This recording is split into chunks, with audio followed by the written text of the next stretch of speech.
আসসালামু আলাইকুম। আমি ক্রিকেটার জাহানারা আলম।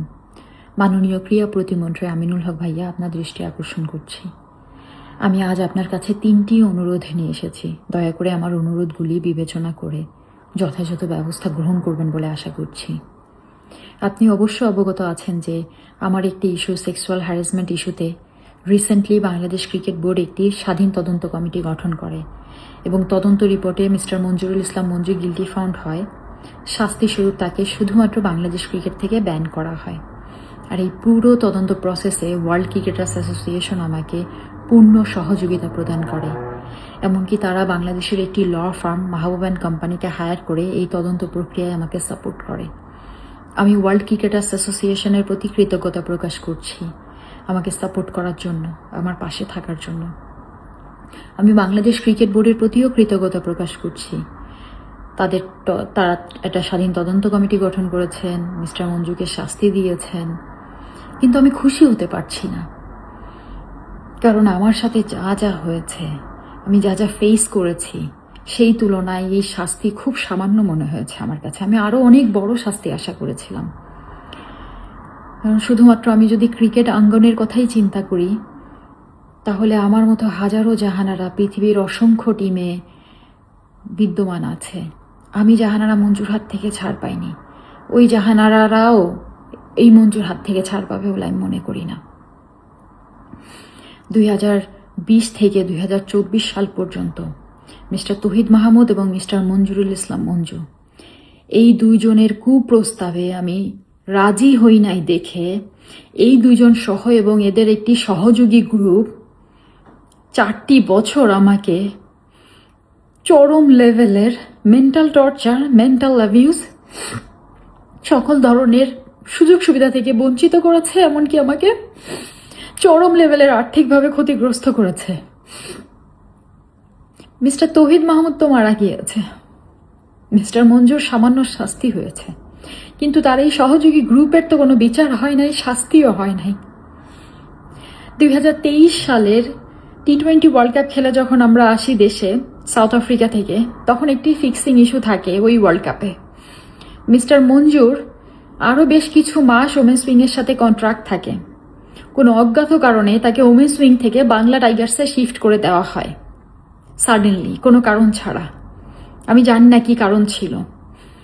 সে ওমেন্স উইং থেকে চলে যাওয়ার পরেও তার এই সহযোগী গ্রুপ, আমি যখন পরবর্তীতে আবার টিমে কামব্যাক করি, 6টা মাস আমাকে কন্টিনিউ এই টর্চার কন্টিনিউ করে এই সহযোগী গ্রুপ।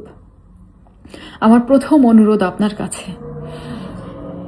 মঞ্জু এবং তৌহিদের এই সহযোগী গ্রুপের বিচার চাই। আমি কঠিন থেকে কঠিন বিচার চাই। দয়া করে সুষ্ঠু তদন্তের মাধ্যমে এদের বিচারের ব্যবস্থা করুন প্লিজ। আমার মতো যেন আর কোনো জাহানারা সাফারার না হয় ভবিষ্যতে।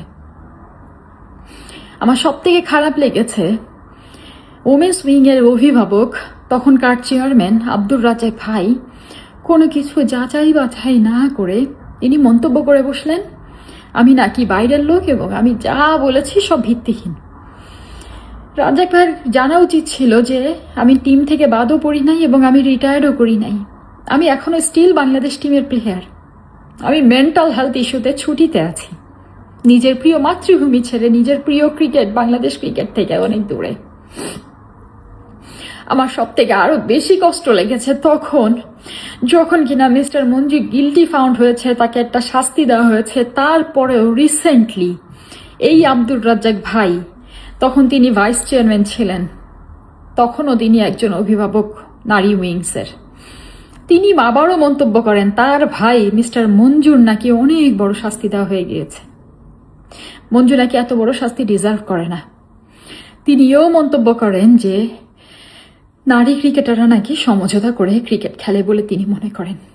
আমার প্রশ্ন, রাজ্জাক ভাই, আপনি একটা মায়ের সন্তান, আপনার ওয়াইফ একজন নারী, আপনার অবশ্যই বোনরা আছে, তারাও নারী, আপনার মেয়ে আছে কিনা আমি জানি না।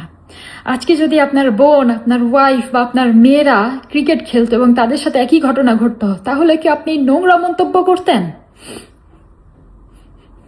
আমার খুবই খারাপ লেগেছে। আমার মানতে কষ্ট হয় যে আপনি বাংলাদেশকে রিপ্রেজেন্ট করেছেন, আপনি একজন এক্স ক্রিকেটার ছিলেন এবং আপনি একজন নারীর সন্তান।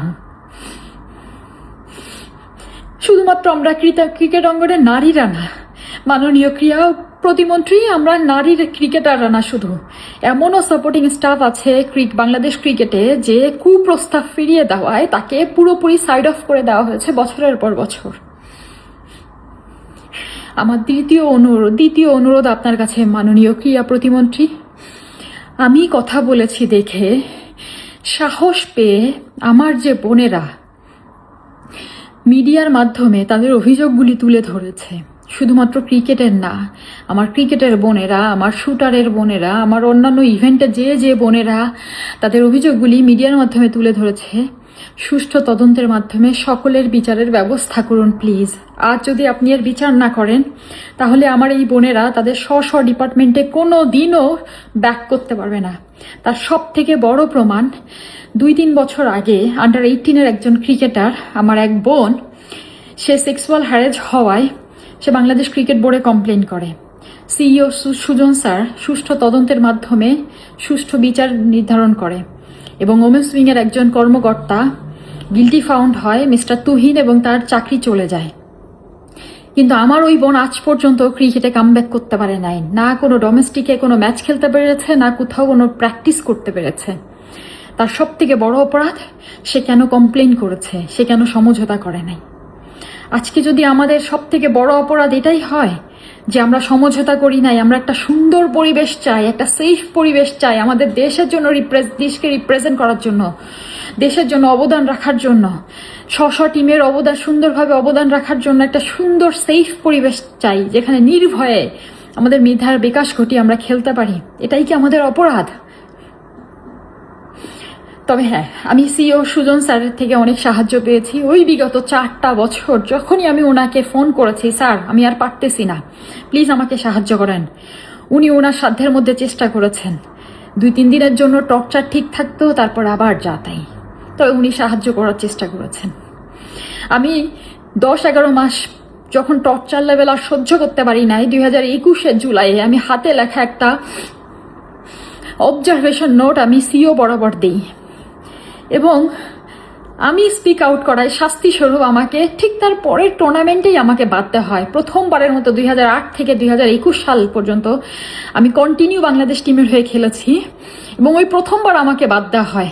কেন? আমি অবজারভেশন নোট দিয়েছি, আমি তো কমপ্লেনও উল্লেখ করি নাই, আমি ভয় পেয়ে যাই, আমি আর কথাই বলি নাই। আমার মতো জাহানারা হাজারো আছে সমাজে যারা চুপ করে থাকে, যারা কথা বলার সাহস পর্যন্ত পায় না, কারণ ক্রিকেট একমাত্র রুজি রুটি আমার। আজকে আমি টিমের বাইরে আমি কিভাবে খেলবো, আমি আর্ন করবো কিভাবে, আমি চলবো কিভাবে, আমি চুপ করে যাই। আজকে আপনি যদি বিচারের ব্যবস্থা না করেন, আমার এই বোনেরা কোনোদিন ব্যাক করতে পারবে না।